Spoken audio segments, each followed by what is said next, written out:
전하겠습니다. 우리 하나님 말씀 보시겠습니다. 오늘 하나님께서 우리에게 주신 말씀은 빌립보서 2장 5절에서 11절입니다. 빌립보서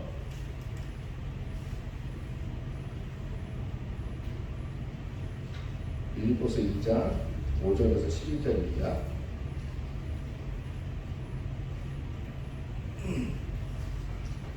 2장 5절에서 11절, 제가 가진 성경으로는 신약 319쪽에 있습니다. 빌립보서 2장 5절에서 11절입니다. 우리 모두 일어나셔서 우리 하나님의 말씀을 우리 함께 교독하도록 하겠습니다. 빌립보서 2장 5절에서 11절, 우리 마지막 11절을 함께 합독하시겠습니다. 너희 안에 이 마음을 품으라. 곧 그리스도 예수의 마음이니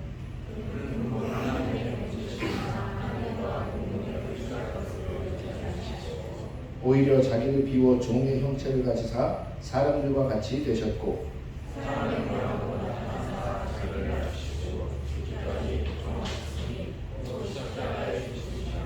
이러므로 하나님이 그를 지극히 높여 모든 이름 위에 뛰어난 이름을 주사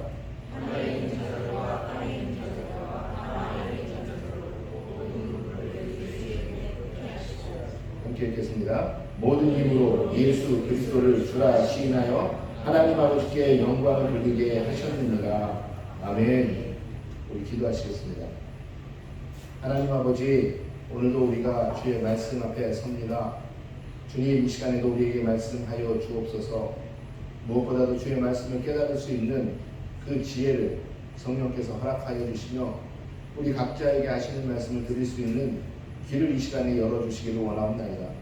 우리의 마음이 세상의 무거움으로 막혀 닫혀있지 않도록 하여 주시고 우리가 이 시간에 성령으로 모든 것을 활짝 열어 이 시간에 주의 말씀을 통하여 다시 한번 각자의 힘을 얻는 시간 되게 주님 인도하여 주시옵소서. 그 은혜를 더하여 주옵소서.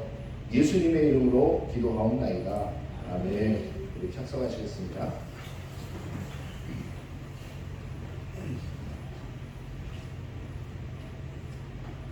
우리 옛말에 똥개도 자기 집에서는 반을 먹고 들어간다는 말이 있습니다. 그 말씀 아시죠? 무슨 일들 있으세요? 오늘 굉장히 얼굴이 어두우시네요, 다들. 자, 한번 이렇게 기지개 한번 펴볼까요? 자, 허리를 쭉 펴시고, 허리 한번 쭉 펴시고, 기지개 한번 쭉 펴보시죠. 예, 마음을 좀 프레시하게. 여러분, 기지개 하면은 사람이 마음이 좀 프레시해지고, 예, 쭉 펴시고, 그리고 좀, 이 아침에 일찍 와서 있는 게 고난스럽고 고통스러우시더라도 얼굴에 좀 입꼬리를 좀 올리시고, 왜냐면 이러고 계시면 꼭 제가 뭘 잘못한 것 같아서 말씀 전하기가 참 어렵습니다. 목사가 안 그래도 말씀이 좋지도 않고 잘 전하지도 못하는데 거기다 두렵고 떨리는 마음으로 전하면 얼마나 힘들게 말씀을 전하겠습니까? 여러분들이 힘을 주십시오. 약간 힘들어도 입꼬리만이라도 이렇게 올려주시고 그래서 말씀 들어주시면 감사하겠습니다. 똥개도 자기 집에서는 반을 먹고 들어간다. 무슨 의미죠? 이 일은 아무리 보잘것없어 보이는 자도 자기 영역에서는 그 힘을 다 쓴다라는 것이에요. 아무리 보잘것없어도 아무리 아무것도 아닌 사람 같아도 자기 집에서는 자기 영역에서는 그의 힘을 쓸 수 있고 그가 무엇이든지 할 수 있다라는 것입니다. 바로 우리가 세상을 살아가는데 우리는 언제나 세상 가운데서 부딪힘으로 살아갑니다. 우리는 누군가의 관계 속에서도 부딪혀 살아가고 또한 세상의 여러 가지 역경과 아니면 내가 세상을 뚫고 지나가야 하는 모든 것에서 우리는 부딪힘 속에 살아갑니다.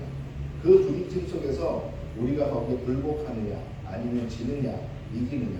우리 학생들도 똑같겠죠. 지금 학생들의 전장, 학생들이 부딪히고 있는 곳은 어디죠?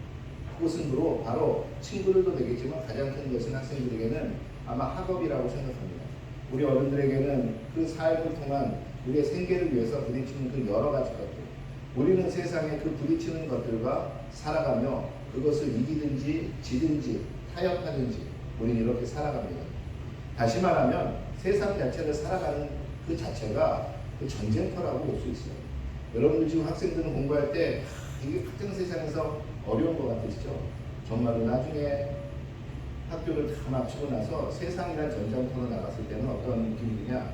아, 그때 아무 걱정 없이 엄마 아빠가 주는 돈으로 공부만 했던 것이 그게 제일 세상에서 편한 것이구나.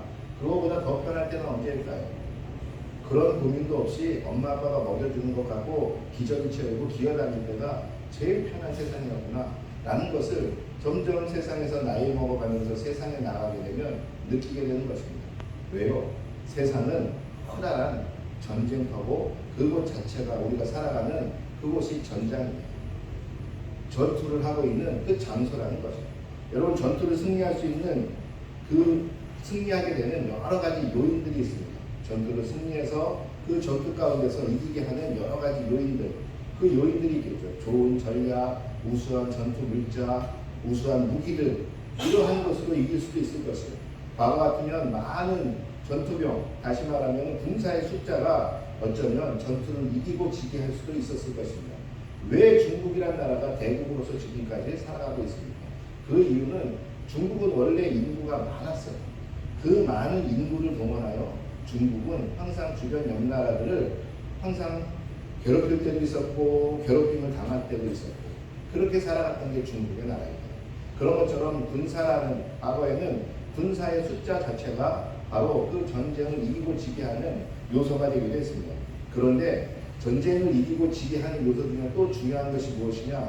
그건 바로 전장터를 어디로 가지고 가냐라는 것이죠. 지금 내가 살아가고 있는 이 삶 속에서 나의 전장터는 과연 어디가 되느냐라는 것입니다. 여러분, 우리가 잘 아는 것처럼 이순신 장군이 24년, 24년생에 그 연전을 할 수 있었던, 연승을 할 수 있었던 그 이유는 무엇이냐? 이순신 장군은 우리가 잘 아는 것처럼 그는 절대로 자신이 질 수밖에 없는, 자신이 불리한 지역에서는 싸우지 않았었어요. 어떻게 해서든지 자신이 유리한 방향, 자신이 유리한 장소로 그 적군을 유인하든지 끌고 오든지 해서 그곳에서 전쟁을 했습니다.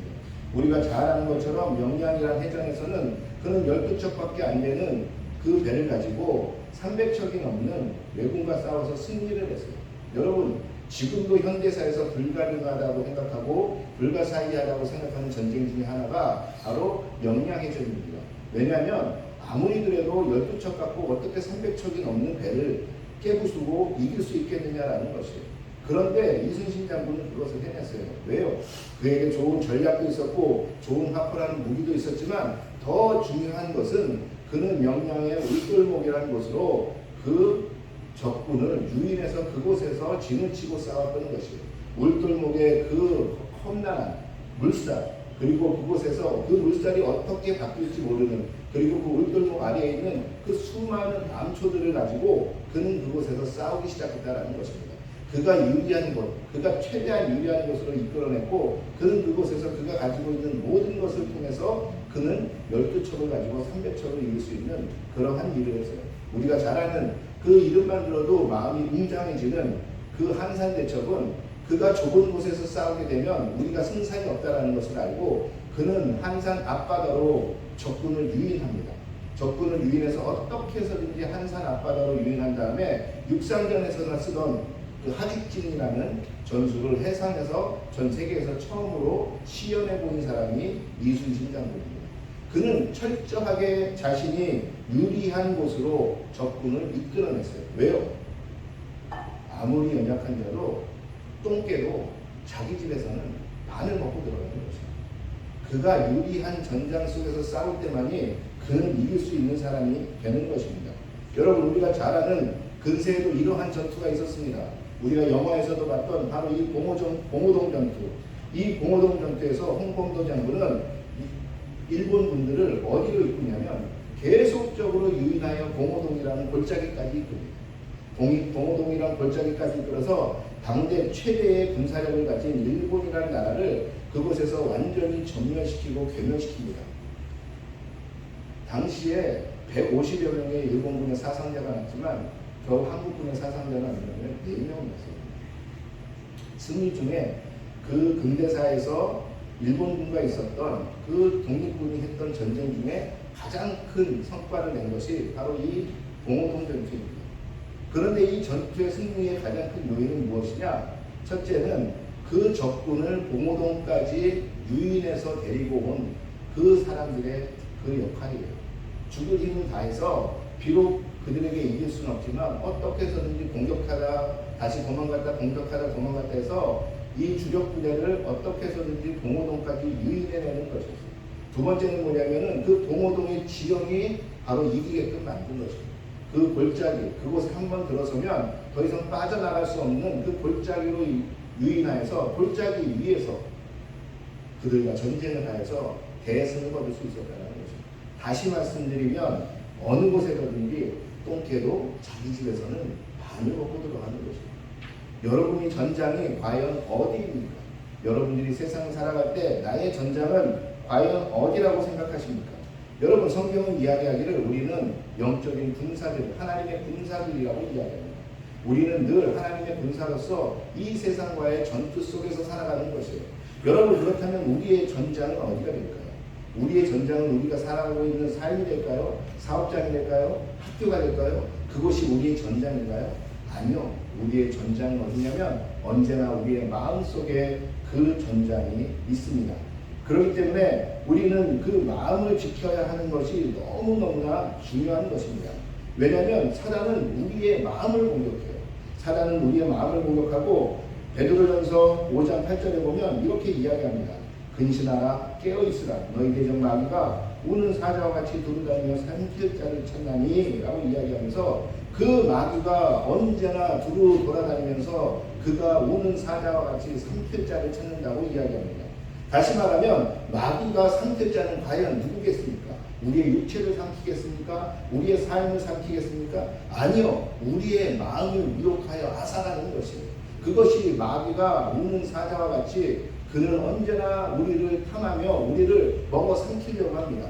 여러분, 태초에 하나님이 천지를 창조하셨을 때 마귀가 누구를 공격했습니까? 마귀는 하나님이 창조한 여자를 공격했어요. 여자의 어떤 부분을 공격했습니까? 여자의 육체를 공격한 적도 없고요. 여자의 삶을 못 살게 한 적도 없습니다. 오직 하나 여자의 마음속에 미혹의 마음을 심어줬을 뿐이에요. 의심의 마음을 심어줬을 뿐이에요. 그 마음을 그가 점령하자 여자는 어떻게 되었죠? 여자라고 이야기하면 안 되겠죠. 예. 사람이 어떻게 되었죠? 사람은 그 마귀의 미혹에 넘어가서 죄인이 되었고 마귀의 사람이 되었어요. 사탄의 사람이 되었다는 것입니다. 언제나 우리의 전장은 어디냐면 우리의 전장은 바로 우리의 마음이라는 것이에요. 그렇기 때문에 우리는 우리의 전투에서 우리의 이 세상과의 전투에서 승리하기 위해서는 무엇을 지켜야 하느냐? 다른 것이 아니라 우리의 마음을 지켜야 하는 것이에요. 우리의 마음을 지키지 못하면 우리는 절대로 이 세상과의 전쟁에서 우리는 이길 수 없습니다. 특별히 영적인 전투 안에서 사단과의 전투 안에서는 우리는 더더욱 우리의 이 전투를 이길 수가 없다는 것이에요. 그렇기 때문에 마음을 지켜야 하고 성경은 그래서 계속적으로 우리의 마음을 지키라고 이야기합니다. 잠언 4장 23절에 보면 모든 지킬 만한 것 중에 더욱 내 마음을 지키라 생명의 근원이 이에서 나니라 라고 이야기합니다. 다시 말하면 생명의 근원이 어디서 나온다고요? 우리의 마음에서 나온대요. 우리의 마음을 그래서 지키라는 것이에요. 우리의 마음을 지키지 못하면 우리의 생명의 근원 되는 것을 우리는 나타낼 수도 없고 생명의 근원이 사라지면 어떻게 되는 거죠? 우리는 죽게 되는 것이에요. 빌립보서 4장 4절에서 7절을 보니까 이렇게 얘기합니다. 주 안에서 항상 기뻐하라. 내가 다시 말하노니 기뻐하라. 너희 관용을 모든 사람에게 알게 하라. 주께서 가까우시니라. 아무것도 염려하지 말고 다만 모든 일에 기도와 간구로 너희 구할 것을 감사함으로 하나님께 아뢰라.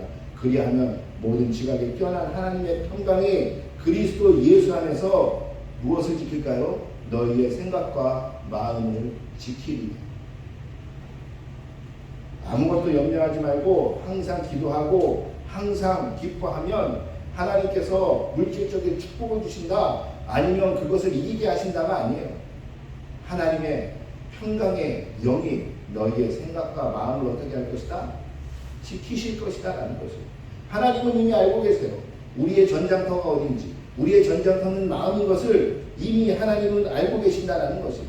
그렇기 때문에 이 전장터를 하나님은 지켜주시기를 원해요. 다른 것이 아니라 우리 스스로가 이 마음의 전장터를, 이 전장터에서 우리가 이 전쟁을 승리하면 얼마나 좋겠습니까? 그러나 태초에 우리의 조상들서부터 이 마음의 전장터에 전장을 이긴 적이 없어요, 우리 스스로가. 그러니 하나님은 우리에게 그 전장터에서 이길 수 있는 힘을 주시겠다라는 것이에요. 그 힘을 주시면서 그 전쟁 속에서 이기라는 것이에요. 그래서 그 예수 그리스도 하나님의 평강이 너희의 생각과 마음을 지키실 것이다라는 것이에요. 어떻게 하면 항상 기뻐하고 항상 감사하고 기도와 간구로 염려하지 말고 믿고 하나님 앞에 나아가면 하나님의 평강의 영이 우리의 마음과 생각을 지키시겠다라는 것이에요.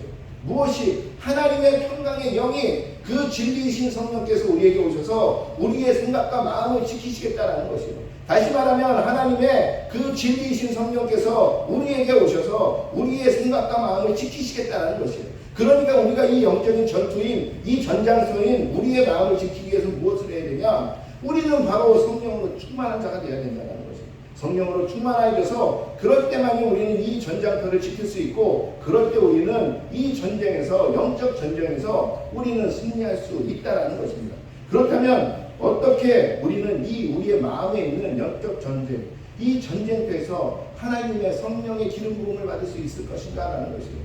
이것이 우리의 가장 오늘의 키포인트라는 것이에요. 어떻게 하면 이 성령의 기름 부음이, 이 기름 부으심이 우리의 마음속에 끊이지 않고 나타나 우리가 계속적으로 이 기름 부으심으로 말미암아 우리가 이 영적인 전장터에서 우리가 승리할 수 있겠느냐라는 것이에요. 우리가 승리하지 못하면 우리는 항상 넘어지고 우리는 그리스도인으로서 세상 가운데 살아가는데 힘들고 어려울 뿐이라는 것이에요. 그 하나님의 평강의 영이 우리 가운데 오셔서 우리의 생각과 마음을 지키시기 전에는 우리는 절대로 이길 수 없다는 것입니다. 그러면 어떻게 하면은 우리의 마음과 생각에 이 성령의 기름 부음을 볼 수 있느냐? 첫째는 다른 것이 아니라 우리의 우상을 쫓아내야 된다는 것입니다. 여러분, 이 기름 부으심, 기름 붓다라는 그 히브리어가 뭐냐면 마샤브라는 겁니다. 마샤브. 이것은 기름을 찍어 발리기도 하고 붓기도 하는 그러한 동사입니다. 무언가를 부어내든지 찍어 발리든지 하는 것이에요. 그런데 여기서 파생된 단어가 뭐냐면 마샤브라는 그러한 명사가 나옵니다. 이 명사는 무엇이냐면 기름 부음을 받은 자, 우리가 잘 아는 메시아라는 말이 여기서 나오는 것입니다. 이 메시아는 기름 부음을 받은 자, 다시 말하면 이 메시아가 헬라어로 번역하면 뭐가 된다고요? 그게 바로 그리스도가 되는 것입니다. 여러분, 당시에 구약에서는 이 기름 부음의 있음이 누구에게 있었냐면 왕, 제사장, 그리고 선지자에게만 이 기름 부음을 부었습니다.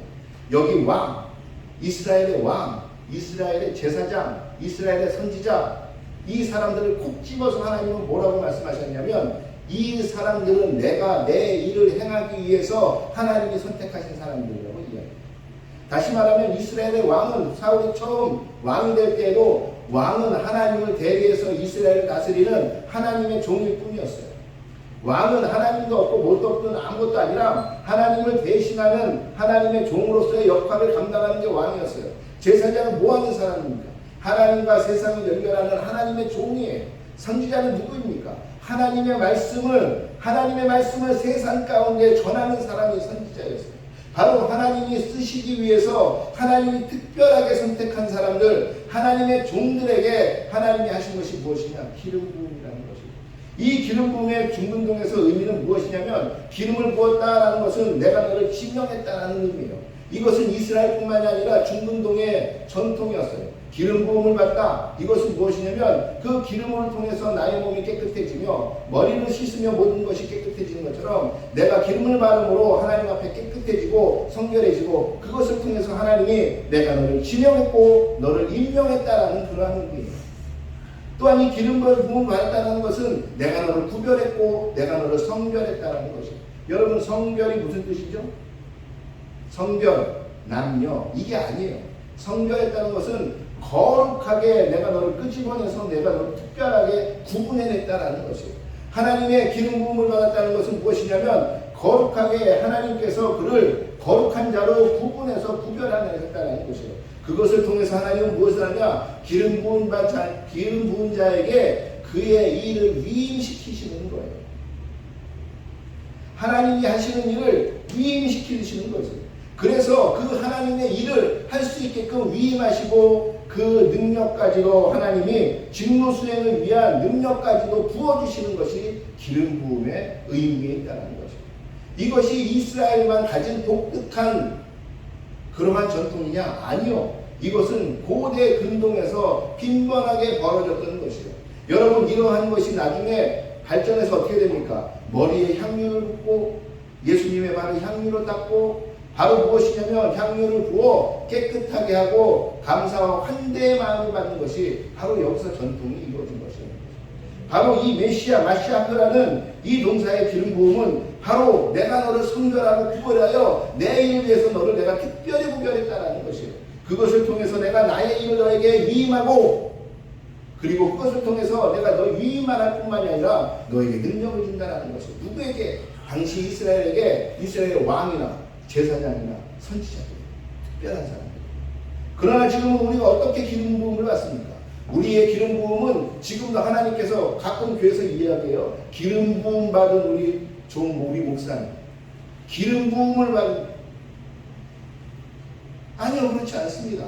지금은 우리는 예수님이 오셔서 이제는 무엇으로 기름 부음을 받느냐? 우리는 성령으로 기름 부음을 받는 것이에요. 성령으로. 우리는 성령으로 하나님의 그 기름, 당시 이스라엘의 향유로서 부었던 그 기름이 아닌 하나님의 성령의 기름으로 우리는 기름 부음을 받는 거예요.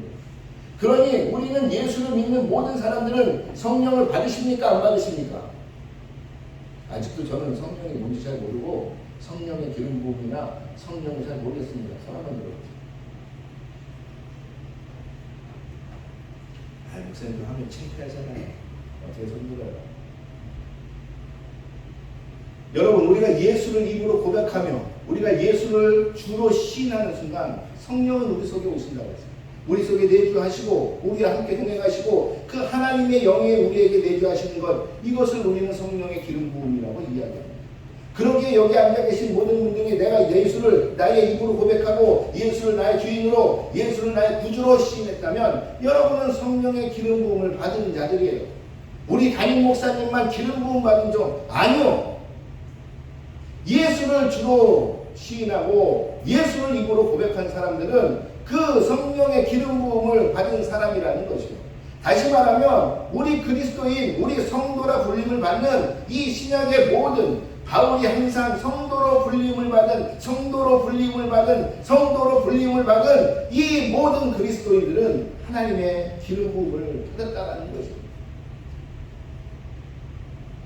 그런데 이 기름 부음을 받은 우리가 그렇다면 영적인 전장에서 우리는 항상 이겨야 할 것인데 우리는 그러지 못해요. 여러분들은 모든 영적인 전장에서 항상 승리하십니까? 저는 솔직히 그렇지 못한 것 같아요. 저 자체도 제가 살아가면서 보면 저는 문득 그리고 순간순간마다 제 순간에 화를 참지 못할 때가 있어요. 제 영적인 전장터에서 제가 무너지는 것을 보면서도 제 스스로가 그냥 속된 말로 고합니다. 왜요? 나의 죄성이, 우리의 죄성이 그렇게 커요. 기름 부음에 우리가 충실하기 위해서는 우리가 해야 할 것들도 있어요. 그것은 하나님의 말씀, 그 기름 부으심이, 하나님의 기름 부으심이 끊어지지 않게 해야 돼요. 그러기 위해서 해야 되는 게 무엇이냐? 바로 우리의 마음속에 있는 우상들을 다 하나하나씩 척결해내야 돼요. 우리 스스로가 그 우상들을 이기려고 노력하기 시작해요. 이길 수 없습니다. 그러나 이기려고 노력할 때 어떻게 한다고요? 하나님의 영이 우리의 생각과 마음을 지키기 시작하시는 거예요.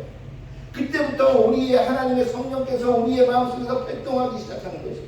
그 성령께서 발동하도록 우리는 힘써 노력해야 하기 시작하는 것이에요. 그 첫째, 어떠한 우상을 우리는 버려내야 하느냐? 첫째가 바로 재물의 우상입니다. 마태복음 6장 24절에 보니까 이렇게 얘기합니다. 한 사람이 두 주인을 섬기지 못할 것이니 혹 이를 미워하고 저를 사랑하거니와 혹 이를 중히 여기고 저를 경히 여기리라. 너희가 하나님과 재물을 겸하여 섬기지 못하느니라. 현대사회는 만몬이라고 일컫는 종교, 바로 재물이라고 일컫는 종교, 돈이라는 종교가 현대사회는 가장 큰 종교입니다. 물질을 통해서, 물질을 위해서라면, 물질에 가까이 가기 위해서라면, 소위 말해서 진리도 필요 없고 배움도 필요 없고 사람도 필요 없는 게 현대 사회입니다. 그런 다음에 무슨 말을 합니까? 내가 많이 벌고 나면 그때서 사람 노릇하면 된다고. 아니요. 사람 노릇은 물질로 되는 것이 아니에요. 재물은 우리에게 없어서는 안 될 것이지만, 그러나 그 재물이 하나님보다 더 귀중히 여긴다면, 오늘 말씀해 보니까 하나님은 귀중히 여김을 받을 수가 없어요. 하나님 말씀하시기를 나는 질투의 하나님이라고 말씀하십니다. 나보다도 더 사랑하는 것이 있으면 하나님은 질투하신다고 말씀하셨어요. 그 재물을 우리가 사랑하는데 어떻게 우리의 마음속에 전장의 기름 부음이, 성령의 기름 부음이 우리 속에서 넘쳐나겠습니까? 그러기에 이 재물에 관한 이 우상을 우리 속에서 우리가 척결해내지 못한다. 이것을 척결하기 위해서 우리가 하나님 앞에 기도하며 나아가며 우리가 처절하게 영적 전투를 하지 않는다면 우리는 절대로 영적인 우리의 전장에서 우리는 승리할 수 없습니다. 두 번째 척결해야 되는 우상이 무엇이냐? 바로 성적인 우상입니다. 성적인 우상. 데살로니가전서 4장 3절에 보니까 이렇게 이야기합니다. 하나님의 뜻은 이것이니 너희가 거룩함이라 곧 음란을 버리고 각각 거룩함과 존귀함으로 자기의 아내 대할 줄 알고 하나님을 모르는 이방인과 같이 세속을 따르지 말고 이 일에 분수에 넘쳐서 형제를 해하지 말라. 이는 우리가 너희에게 미리 말하고 증언하는 것 같이 이 모든 일에 주께서 신원하여 주시니라.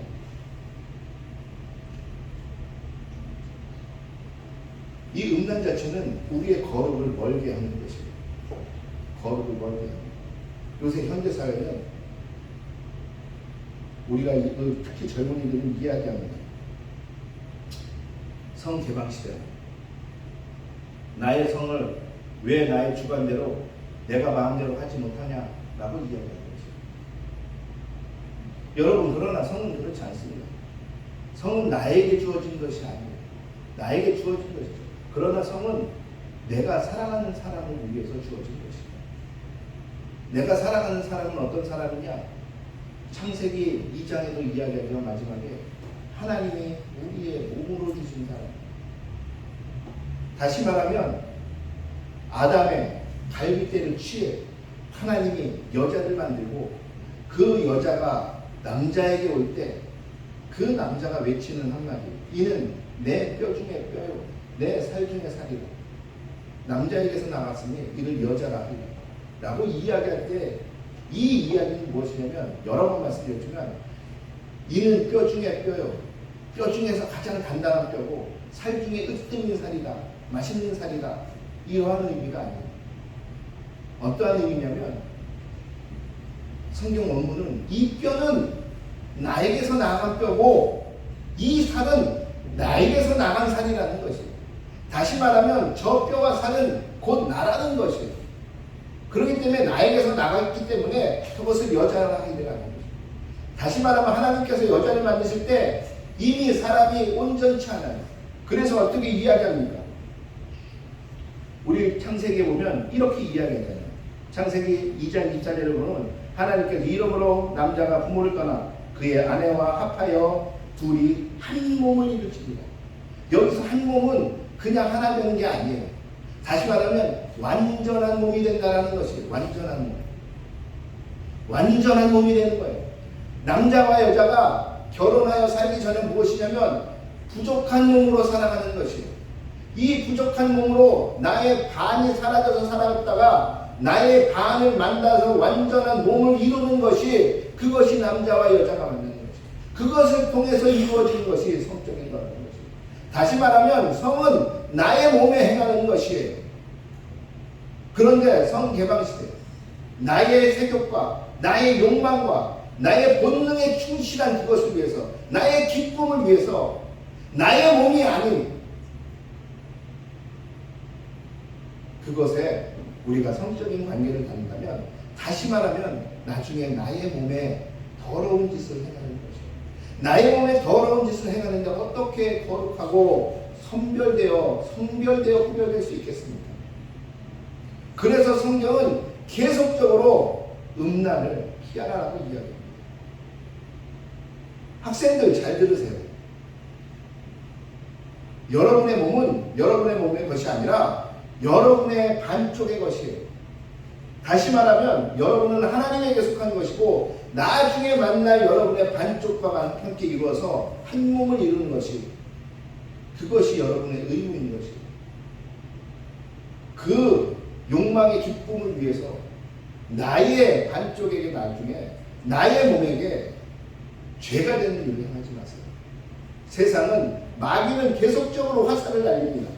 우리의 이 성적인 욕망을 계속해서 자극합니다. 그래서 그것은 너의 것이야. 그것은 너의 기쁨을 위한 것이야 라고 화살을 날리지만 그 화살에 여러분이 넘어가는 순간 여러분은 나중에 크게 후회하게 된다는 것이죠. 누구에게? 나의 반쪽에게. 나의 온전한 원래 몸에게. 세 번째, 우리가 척결해야 되는 우상은 무엇이냐? 바로 교만의 우상입니다. 호세아서 13장 6절에 보면 이렇게 이야기합니다.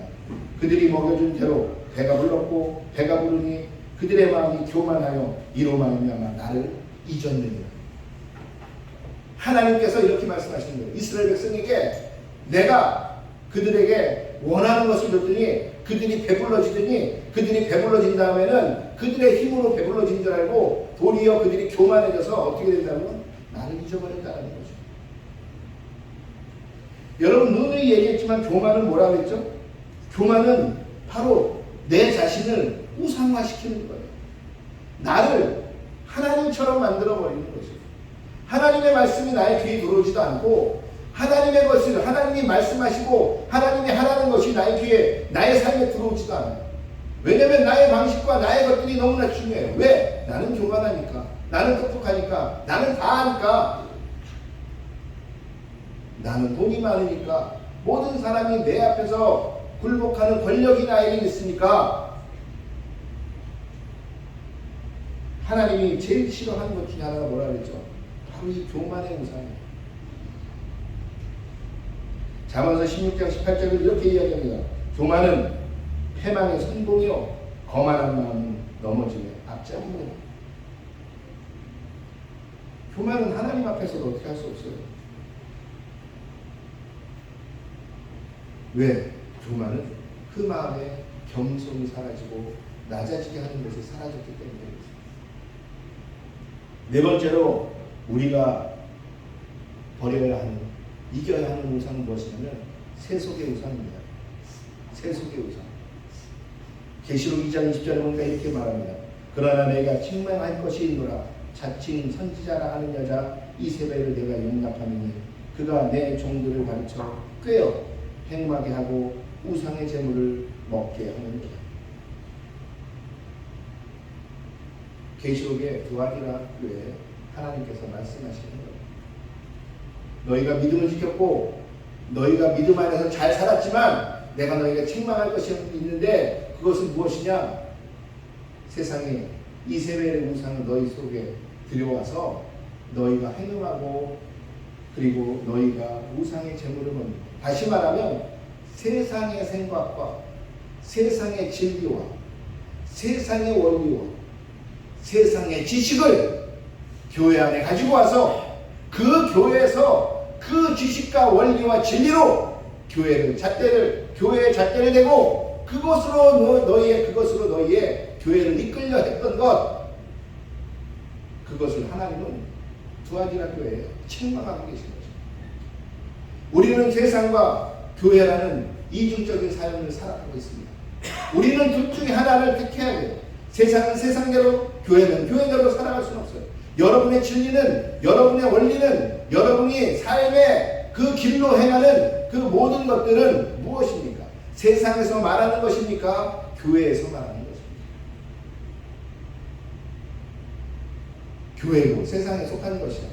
교회도 사람이 모이는 곳이야. 그러니 교회도 서로 싸우고 교회도 서로 간에 질투와 이기심이 나고 그러게 그냥 교회도 다루고 넘어가는 거야. 세상의 이세벨의 진리가, 그 세속의 진리가 교회 안에 침투하여 그것이 교회의 하나님의 진리를 좀먹고 이기고 넘어서서 교회 안에서 그 진리로서 행하게 하지 못하고 세상의 진리로 행하게 합니다. 이것이 세속의 우상이라는 것입니다. 여러분은 교회로서 여러분의 몸에 어떠한 진리로 여러분을 이끌어가고 있습니다. 세상의 성공의 법칙, 아니면 세상이 말하는 잘 사는 방법, 아니면 세상이 말하는 세상에서 좋은 사람들의 어떤 관계의 법칙으로 혹시 여러분들은 살아가고 있지 않습니까? 아니요. 성경은 그렇게 말하지 않습니다. 이 모든 것들 이미 하나님의 방식이 있다라는 것이에요. 이 모든 것들 너희가 살아갈 수 있는 방식을 이미 하나님은 주셨다라는 것이에요. 이것을 너희의 삶 속에서, 너희의 몸 속에서, 너희의 교회 안에서 그 세상의 방식이 아니라 하나님의 방식으로 따르는 거죠. 여러분은 어차피 둘 중에 하나 선택할 수밖에 없어요. 회색지대는 없다는 거예요. 그냥 여러분은 하나님의 방식 아니면 세상의 방식밖에 없습니다. 적당하게 믹스하여 버무려서 그 가운데서 살아갈 수는 없다는 거죠. 이 네 가지 우상, 재물의 우상, 성적인 우상, 교만의 우상, 세속의 우상을 버리지 않고는 우리는 이 영적 전장인 이 영적 전투장에서 우리는 절대로 이 마음을 우리는 지킬 수 없다는 것이, 그 기름 부음이 우리 안에 내려오지 않는다는 거죠.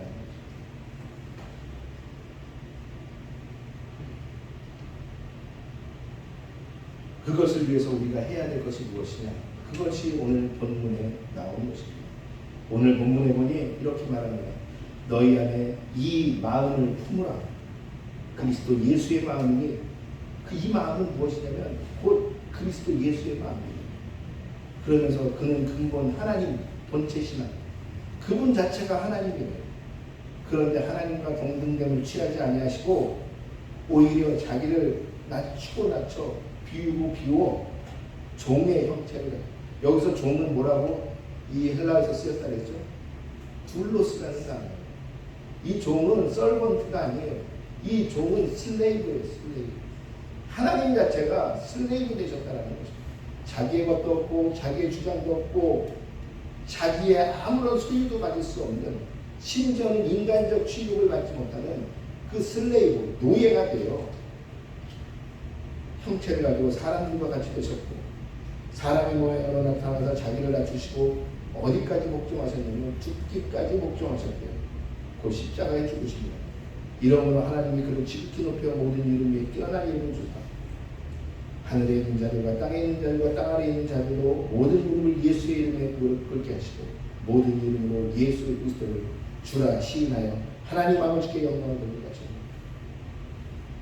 어떻게 하면 우리가 기름 부음을 받을 수 있는 방식으로 나갈 수 있느냐? 이 우상들을 축절하고 나갈 수 있느냐? 우리가 어떻게 하면 할 수 있느냐? 바로 그것은 무엇이냐면 오늘 본문은 예수의 마음을 품으라고 얘기해요. 이 예수의 마음은 무엇이었습니까? 오늘 보니까 다른 것이 아니라 낮아지는 마음이었어요. 누구 앞에?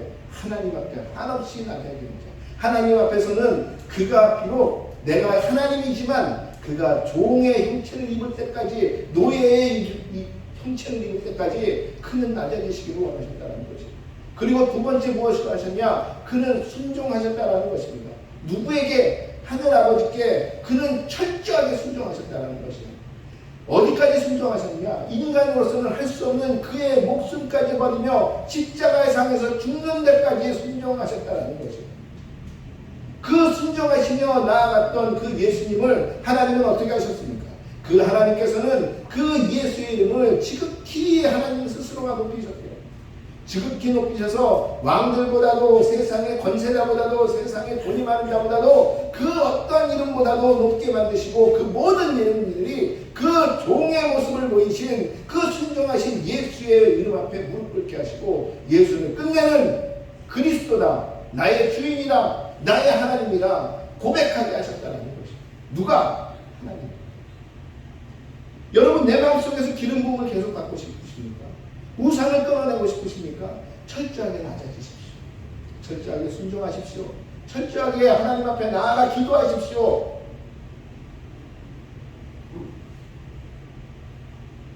이렇게 할 때 우리의 마음의 전장에 있는 이 전투의 소리는 승리할 수 있는 것입니다. 그래서 기도자는 자기의 마음을 지키는 자입니다. 자기의 마음을 지키지 못하는 자는 하나님 앞에 나아가 기도할 수 없습니다. 자기의 마음을 지켜 하나님의 기름 부으심이 없는 자는 기도하는 자로 기도의 자리를 회복할 수가 없다는 것이죠. 여러분, 올해는 우리가 기도하는 해, 기도하는 해로 우리가 함께 모여서 기도하기로 하고 우리가 기도자의 자리를 회복하기로 했습니다. 그 기도는 바로 기도자는 재앙을 막을 수 있다고 이야기했습니다. 그러면서 기도자는 고난 가운데서 기도자를 만들어집니다. 기도는 고난 가운데서 만들어지는 것이다. 그러면서 그 기도는 무엇이냐? 바로 나의 마음을 지킬 때 그 기도자의 자리를 회복할 수 있다는 것입니다. 낮아지시기 바랍니다. 순종하시기 바랍니다. 순종하시려면 생각하게 되죠. 세상에서 이렇게 하면 안 된다는데 이 세속의 우상을 끊어내십시오. 성적인 우상을 끊어내십시오. 물질의 우상을 끊어내십시오. 당신의 교만의 우상을 끊어내십시오. 그럴 때 하나님께서 우리의 마음과 그 하나님의 평강이 우리의 마음과 생각을 지키실 것입니다. 그래서 하나님의 전장에서, 하나님의 전투장에서 늘 승리하시는 저와 여러분들을 주의 이름으로 축원하겠습니다. 우리의 네 가지 우상을 끊어내서 이 영적인 전장에서 승리하시는 기도자로서 기도의 자리를 회복하시는 여러분 되기를 주의 이름으로 축원하겠습니다. 그 기도의 자리를 회복하여 다른 사람에게까지도 영향력을 미치며 그 은혜를 흘려보내는 우리 디사이플의 모든 성도들, 저와 여러분이 되기를 주의 이름으로 축원하겠습니다.